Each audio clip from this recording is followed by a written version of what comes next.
Alors du coup, moi je suis préparateur mental. Donc sur le tournoi, on n'intervient pas on doit intervenir auprès de sportifs, mais pas en préparation mentale pure. En fait, on va être plutôt sur de la relaxation, sur de la sophrologie, donc sur de l'hypnose. Et parce qu'une préparation mentale se fait sur long terme en fait. Donc sur une seule séance de préparation mentale, ça ne servira à rien aujourd'hui. Oui, bonjour, je suis Jean-François Lefebvre, je suis du site préparateurmental.pro et en fait je suis partenaire de l'événement pendant le tournoi en tant que préparateur mental. On est partenaire de l'événement dans un sens d'apporter aux joueurs un plus pendant leur venue.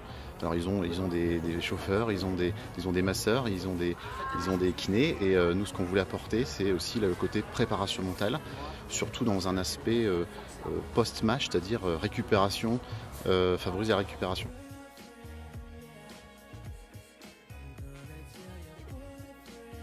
Alors le site est né d'une idée qui était à la base de fédérer un groupe de préparateurs mentaux qui ont un niveau au moins master DU.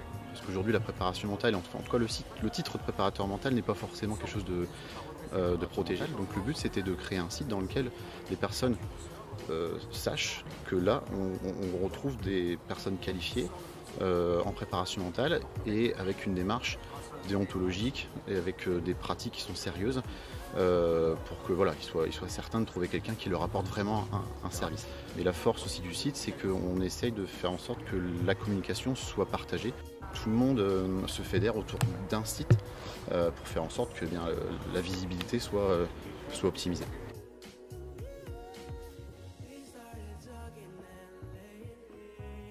Alors pas encore, parce qu'en fait les joueurs sont des joueurs professionnels, donc ils ont la plupart leurs préparateurs mentaux avec eux.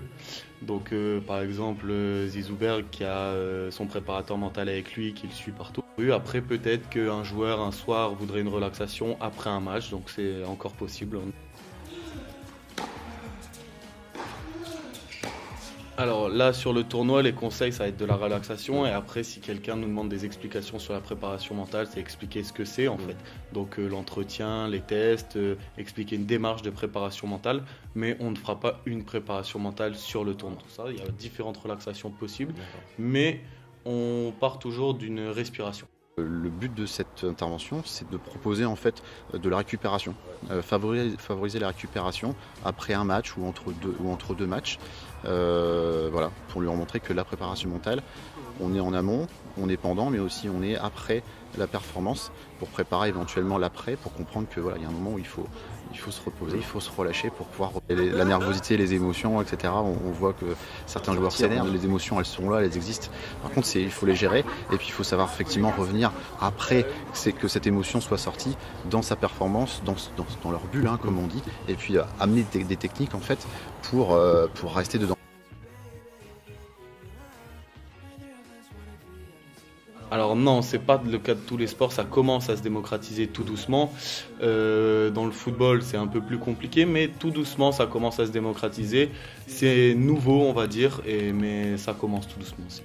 Aujourd'hui, on entend de plus en plus parler de ça, on entend parler de santé mentale aussi, des sportifs de haut niveau, et c'est aussi ce qu'on peut apporter aussi ici, c'est-à-dire cet aspect voilà, de bien-être et de santé mentale autour de leur sport. Donc oui, ça se démocratise. Maintenant, il faut encore faire un travail d'explication. Il faut faire un travail, encore une fois, via ce site de visibilité et de lisibilité pour le public. Mais voilà, il y a encore du boulot.